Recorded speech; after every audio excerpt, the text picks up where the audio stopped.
దేవుని యొక్క మాటలను మనము కొంచెం సేపు శ్రద్ధగా విందాము. రాజుల 2వ గ్రంథము 3వ అధ్యాయము 11వ వచనాన్ని చదువుకుందాం. యెహోషాపాతు అతని ద్వారా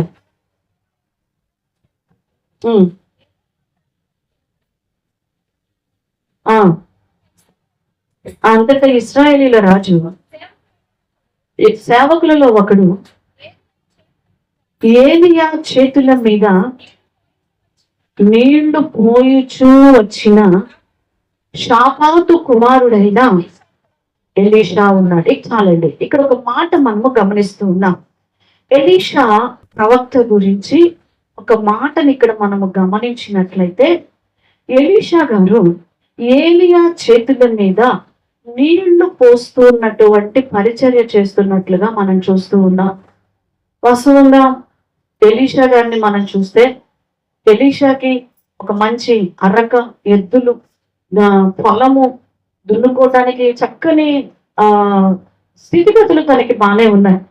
అంత వర్క్ చేస్తూ ఉన్నటువంటి సమయంలో దేవుడు అతన్ని సేవకుడి ద్వారా అతన్ని పిలిచినప్పుడు, ఎలీషా దేవుని మాటకి లోబడి తన దగ్గర ఉన్నటువంటి ఆ దున్నుతున్నటువంటి అరకను, ఎద్దులను అన్ని కూడా తీసివేసి అవి వధించి మంచి ప్రార్థన పెట్టి విందు చేసి అందరికీ అవన్నీ కూడా విడిచిపెట్టి ఏలియాని వెంబడించినట్లుగా మనం చూస్తున్నాం. దేవుని నామములో ఏలియాని వెంబడిస్తూ వెళ్తున్న ఆ సమయంలో తను చేస్తున్నటువంటి పరిచర్య ఏంటి అంటే, ఏలియా మీద ఏం పోస్తున్నాడంట?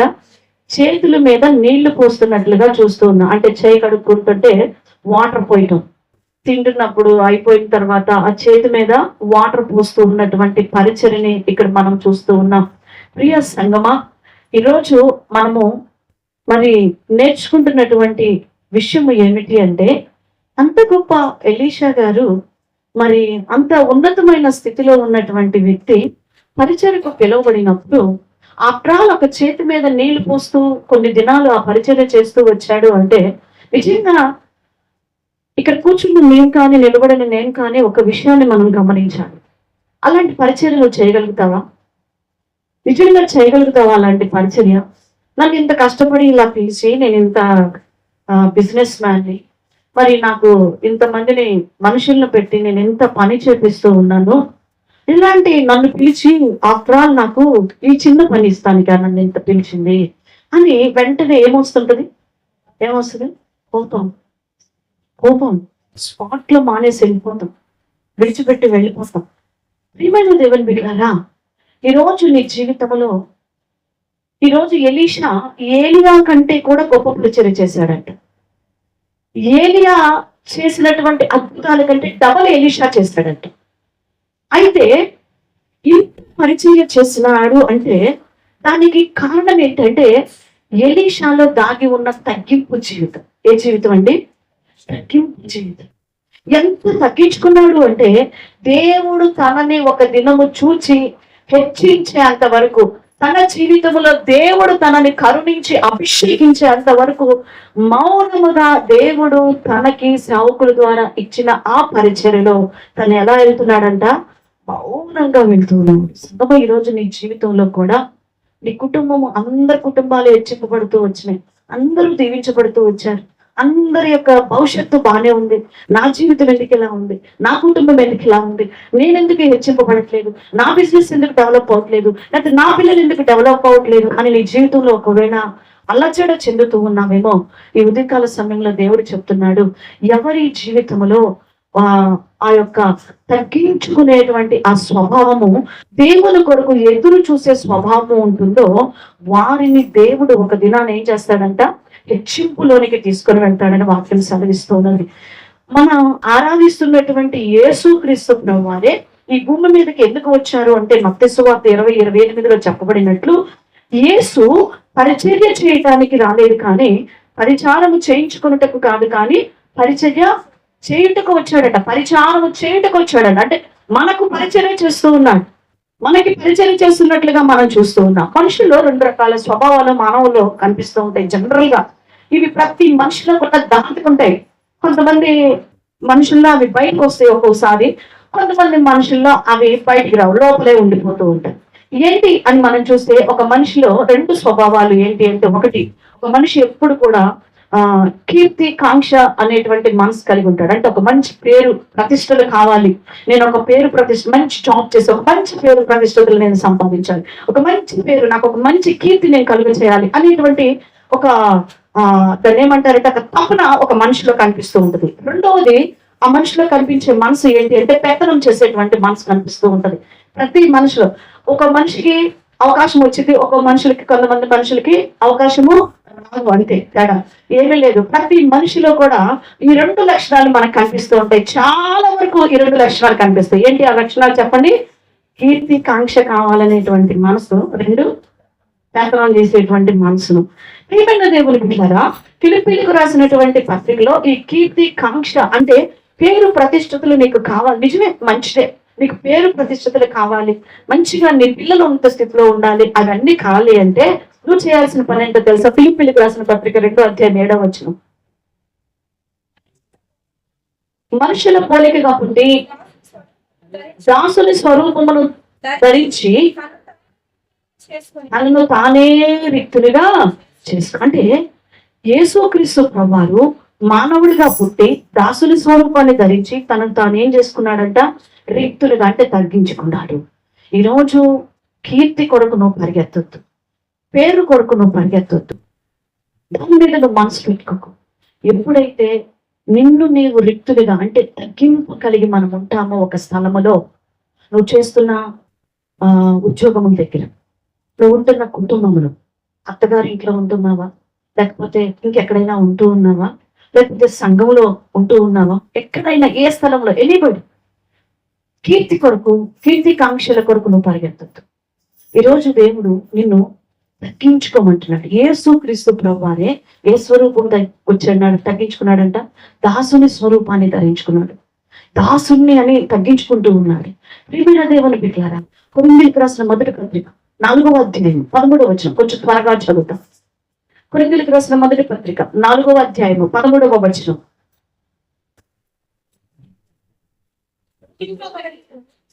దూషింపబడి బ్రతిమాలు కొనుచున్నాము, లోకానికి మురికిగాను అందరికి పెంటగాను ఇప్పటి వరకు ఎంచబడ్డాం. అందుకే అపోస్తలుడైన పౌలు గారు ఉన్నతమైన స్థానంలోనికి దేవుడు ఇచ్చాడు. హల్లెలూయా. మనుషులందరి చేత ఏమన్నాడంట? దూషింపబడ్డాడంట, పనికిరాని వాడిగా పెంటగా ఇచ్చాడంట. అయినా తను ఏం చేసుకున్నాడు పౌలు గారు? తగ్గించుకున్నాడు. కీర్తి కాంక్ష కొరకు పరిగెత్తల. ఈరోజు పరిచర్యలో కానీ, నీ పనుల్లో కానీ, నీ రక్త సంబంధుల బంధువులలో కానీ కీర్తి కాంక్షల కొరకు నువ్వు అంటున్నాడు. దేవుడు చెప్తున్నాడు, అవి నీ వెనకాల పరిగెత్తాలి, అవి నిన్ను కావాలని కోరుకొని కాంక్షించి నీ వెనక పరిగెత్తాలి. అంటే నీ జీవితంలో తగ్గించుకునేటువంటి స్వభావం ఉండాలి. అపోస్తలుడైన పౌలు గారు ఎన్నో మిషనరీ ప్రయాణాలు చేసినటువంటి వారు, ఎన్నో సంఘాన్ని కట్టినటువంటి పౌలు, ఎన్నో ఆత్మలను దేవుని సన్నిధిలో నడిపించినటువంటి వ్యక్తి పెంటతో పోల్చుకుంటున్నాడు. అంటే ఎంత తగ్గించుకుంటున్నాడో చూడండి. మనం ఎలాగ ఉంటూ ఉన్నామో పరిశీలన చేసుకుందాం. ఈరోజు పేరు సంపాదించటానికి మనం వెళ్ళకూడదు. ఏ పని చేసినా కోరుకోవద్దు. అసలు నువ్వు పేరు కావాలనే కోరుకోవద్దు. నీ పేరు కనపడాలి, నా పేరు అక్కడ ఉండాలి, నా పేరు ఇక్కడ ఉండాలి, కోరుకోవద్దు. అస్సలు వద్దు. ఏం పర్వాలేదు మన పేరు లేకపోయింది. నేను దేవుని యొక్క పరిచర్యకు వచ్చి దగ్గరగా 25 సంవత్సరాలు కంప్లీట్ అవ్వబోతాను. ఈ మధ్య కాలంలో నేను నా పేరు అనేది కొంచెం కనబడతా ఉండటాన్ని నేను కూడా చూస్తూ ఉన్నాను. అంతే. వాల్ పోస్టులో కానీ, ఏదైనా కానీ, ఎక్కడైనా వినిపించటం కానీ, ఇన్ని సంవత్సరాలు దాచబడిన పరిచర్య చాలా ఉంది, చాలా ఉంటుంది. ఈరోజు నువ్వు ఉద్యోగం దగ్గర ఉన్నప్పుడు నేను ఎవరు గుర్తించట్లేదేమో, పర్వాలేదు, దేవునికి స్తోత్రం. నీ జీవితంలో తగ్గించుకొని ఉండడానికి ప్రయత్నం వచ్చింది. పేరు సంపాదించడానికి కనపడాలని చేయొద్దు, నమ్మకంగా చేయంతే, నమ్మకంగా చేయి. ఆది కాండంలో మనం చూస్తాం, బాబేలు గోపురాన్ని కొడుతున్నారు. 11:4 వారు దేనికోసం కడుతున్నారంట? రండి పేరు సంపాదించుకుందాం రండి అంటున్నారు. అంటే వారు దేనికోసం కడుతున్నారంటే దేవుని మహిమపరచడానికో, లేకపోతే ఇంకేదో 10 మందికి అది ఉపయోగకరంగా ఉండాలని మనసుతో కట్టట్లేదు. ఏం సంపాదించుకోవాలనుకుంటున్నారు? పేరు కోసం. ఈ రోజు నీవు పేరు సంపాదించి ఏం చేసుకుంటావు? ఆ పేరుని ధనవంతుడు అని ఆ యొక్క ధనవంతుడి పేరు సంపాదించుకున్నాడు. బహు ధనవంతుడు, చాలా గొప్ప ధనవంతుడని. ఏం ప్రయోజనం ఆ పేరు? దానివల్ల అది పరలోకంలో చేరిందా? లేదు. దరిద్రుడు అనే పేరు వచ్చింది ఎవరికి? లాజర్కి. కానీ ఎక్కడున్నాడు అతను? అది అదండి. ప్రియమైన దేవుని బిడ్డలారా, ఈరోజు మన జీవితంలో పేరు కొరకు, కీర్తి కాంక్షల కొరకు నువ్వు పరిగెత్తద్దు. ఆయన దీనుల అందరి పేరును ఆయన చూస్తున్నాడు. ఆయనకి తెలుసు దీనులు ఎవరో, ఆయనకి తెలుసు. తగ్గించుకునే స్వభావం కలవారెవరో తెలుసు ఆయనకి. ఈరోజు హెచ్చువాటి యందు నీ మనసు ఉంచక అంటున్నాడు. మనసు ఉంచొద్దు. తక్కువ వాటి యందు నీ మనసు ఉంచుకో. రోమపత్రిక 12:16 చెప్పినట్లు హెచ్చువాటి యందు నీ మనసు ఉంచుకోవాలి. గొప్పగా వెళ్ళవాక అవసరం లేదు. తగ్గించుకో. దేవుని సన్నిధిలో ఉండటం వల్ల ఒక్క దినాన దేవుడు మనల్ని హెచ్చిస్తాడు. ప్రియమైన దేవుని బిడ్డలారా, ఒకప్పుడు అసలు నేను ఎవరో తెలియదు, నేను ఎక్కడ ఉంటానో తెలియదు. ఆఫ్టర్ ఒక ఎస్తేరమ్మ మంగేశ్వరరావు వాళ్ళ యొక్క కూతురు. మంగేశ్వరరావు అనే పేరు పెట్టే కన్నా కూడా ఒక తాగుబోతోడు కూతురు అంతే. ఇంకా చెప్పాలంటే ఒక పేద దరిద్రులు, పేదవాళ్ళు, ఏమీ లేనటువంటి స్థితిలో ఉన్నటువంటి వాళ్ళ యొక్క కూతుర్ని అంతే. ఎవరికి తెలియదు, ఏమీ తెలియదు. ప్రియమైన దేవుని బిడ్డలారా, ఆ స్థితి నుంచి ఆయన అన్నాడు కదండి, పెంట కుప్ప మీద నుండి ఆయన ఏం చేస్తాడంట? మనల్ని లేవనెత్తుతాడు. హల్లెలూయా.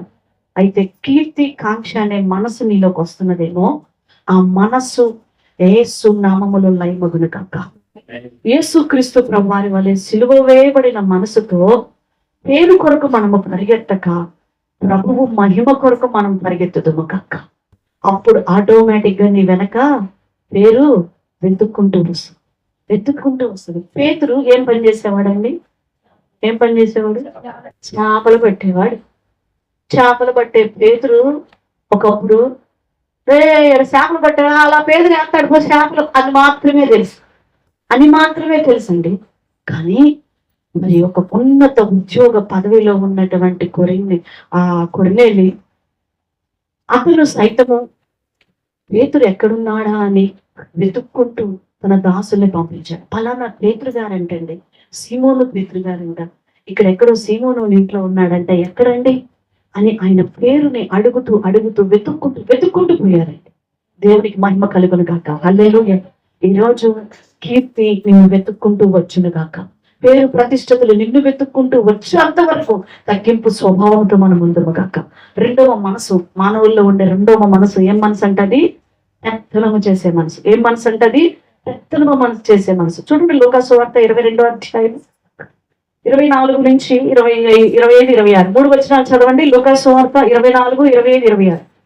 మనలో ఎవడు గొప్పవాడుగా ఎంచబడునో, ఎవరు గొప్పవారనేటువంటి వివాదము వారిలో పుట్టగా వారితో ఇట్లనే అన్య జనులలో రాజులు వారి మీద ప్రభుత్వం చేస్తారు, వారి మీద అధికారం చేస్తారు. మీరైతే అలాగా ఉండరాదు. మీలో గొప్పవాడు చిన్నవాణి వలెను, అధిపతి ఎలా ఉండాలంటండి? పరిచారకుడు వలె. ప్రియమైన దేవుని బిడ్డలారా, వీళ్ళు చెప్తూ ఉన్నారు, మాకు గొప్పవారిని చెప్పుకోవాలి, చిన్నవారి వలె ఉండాలంట, పరిచారకులను చెప్పుకోవాలంట. మనం ఏమని చెప్పుకోవాలి? యేసుక్రీస్తు ప్రభువారే చెప్పాడు కదండి, పరిచారము చేయించుకోవటకు రాలేదు కానీ పరిచారము చేయుటకు వచ్చానన్నాడు. అంటే పరిచారకుడు అంటున్నాడు యేసు ప్రభువారు. మనం కూడా ఎవరని చెప్పుకోవాలంట? పరిచారము చేయాలంట. మరి పెత్తనము చేయకూడదంట. చిన్నల వలె మనము తగ్గించుకోవాలని దేవుడి వాక్యం మనకు సెలవిస్తూ ఉన్నాం. కొరింథీయులకు రాసిన 2వ పత్రిక 4వ అధ్యాయం 6వ వచనంలో కూడా ఒక మాట ఉన్నది. కొరింథీయులకు రాసిన పత్రిక 2వ పత్రిక 4వ అధ్యాయం 6వ వచనంలో కూడా, మేము మమ్మల్ని గూర్చి ప్రకటించుకొనటలేదు కానీ క్రీస్తు యేసును గూర్చి ప్రకటించుచు మేము పరిచారకులమని ప్రకటిస్తున్నాం. ఏమని ప్రకటిస్తున్నారంట? ఎవరిని ప్రకటిస్తున్నారంట? యేసయ్యని ప్రకటిస్తున్నారంట. ఆయన మా అధికారాన్ని ప్రకటిస్తున్నారు. మేము ఎవరమని చెబుతున్నారు? పరిచారకులు అంటున్నారు. పరిచారకులు అంటే వాళ్ళు పెత్తనాన్ని కోరుకోవట్లేదు, పరిచారకులు అని వారు తగ్గించుకోవడాన్ని మనం చూస్తూ ఉన్నాం. ఈరోజు పెత్తనము చేసేటువంటి మనసు అపవాది మనసు. ఈరోజు మనము పెత్తనము చేసేవారుగా కాక పరిచారకులుగా ఉండము కాక. మోషే అనుకున్నాడు ఒకప్పుడు, అపొస్తలుల కార్యాలు కూడా మనం చూస్తాం 7వ అధ్యాయం 25వ వచనంలో, ఇశ్రాయేలు ప్రజలు బానిసత్వంలో ఉన్నప్పుడు మోషే అంటాడు, అక్కడ ఒక మాట మనం గమనిస్తాం, నా ద్వారా అనే మాటను గమనిస్తాం. చదవండి 7వ అధ్యాయం 25వ వచనం అపోస్తుల కార్యాల గ్రంథంలో. తన ద్వారా తన సహోదరులకు నా ద్వారా దేవుడు వాళ్ళకి రక్షణ ఇస్తున్నాడు అనుకుంటున్నాడంట. ఎవరు? మోషే. అందుకని ఏం చేస్తున్నాడు, అక్కడ కొంచెం పెత్తనం చేయడానికి చూశాడు. అబ్బాయిలు, నేను మీకోసం నిలబడితే ఏంటి మీరు, ఇది 40 years బిలో 40 సంవత్సరాలు ఐగుప్తు దేశంలో ఉన్నప్పుడు మోషే అనుకుంటున్నాడు, నా ద్వారా అనుకుంటున్నాడు అని. అక్కడ ఒకలాంటి మనసు మోషేకి వచ్చింది. కానీ ఎప్పుడైతే మోషే తను తగ్గించుకొని ఆ పెత్తనం చేసే మనసును విడిచిపెట్టి దేవుడిని హెచ్చిస్తూ వచ్చాడు, ఆటోమేటిక్ గా నిజంగానే దేవుడు ఎవరి ద్వారా రక్షించుకున్నాడట? మోషే ద్వారా ఇశ్రాయేల్ ప్రజలందరినీ ఐగుప్తు నుంచి తోడుకొని రావటాన్ని మనం చూస్తున్నాం. హల్లెలూయా. పెత్తనం కోరుకున్నప్పుడేమో తరిమేశాడు ఐగుప్తు నుంచి. ఎప్పుడైతే దీనుడుగా తగ్గించుకొని ఆ మనసునంతా సరి చేసుకున్నాడో మరలా తీసుకొచ్చి పెట్టి మరలా తన ద్వారానే ఇశ్రాయేల్ ప్రజలు ఏం చేశాడంట? నడిపించుకుంటా వెళ్ళటాన్ని మనం చూస్తూ ఉన్నాం. ప్రియమైన దేవుని బిడ్డలారా, ఈరోజు మనం ఎలాగున్నాం? పెత్తనం కోరుకునే మనసు మనకు వద్దు, కీర్తి కాంక్ష కూడిన మనసు మనకు వద్దు. కానీ తగ్గింపుతో కూడిన మనసు ఉన్నప్పుడు ఈరోజు పరిచర్యలో వాడబడతాం. పరిచర్యలో దేవుడు నిన్ను హెచ్చిస్తాడు. నీ పొలములో హెచ్చింపబడతావు, నీ చేతి పనుల్లో హెచ్చింపబడతావు, నీ చదువులో హెచ్చింపబడతావు, నీ బంధువులలో హెచ్చింపబడతావు, నీ రక్త సంబంధులలో దేవుడు హెచ్చింపడం ప్రారంభిస్తాడు. ఎప్పుడు తెలుసా? చివరికి ఒక మాట చదువుకుంది. దినవృత్తాంతాల 2వ గ్రంథం 7వ అధ్యాయం 14వ వచనం. దినవృత్తాంతాల 2వ గ్రంథం 7వ అధ్యాయం 14వ వచనం.